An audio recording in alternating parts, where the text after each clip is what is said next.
Aku berperang kepada kamu kerana kami nak mati.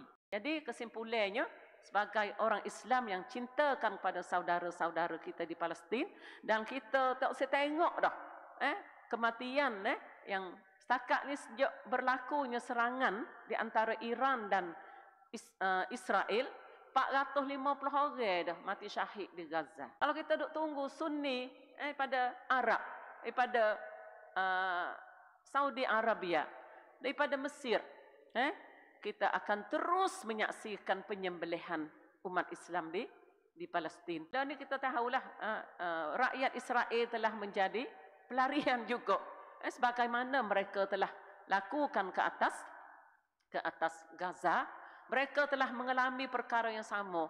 Tel Aviv lah kuat kena serangan, dan bangunan-bangunan yang ranap musnah itu sama pemandangannya seperti mana yang berlaku di Gaza.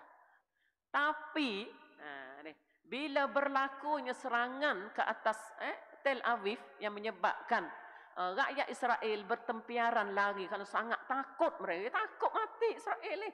Yahudi memang sangat takut mati. Aku berperang kepada kamu kerana kami nak mati. Mereka terkejut dan mereka rasa takut, kecut perut.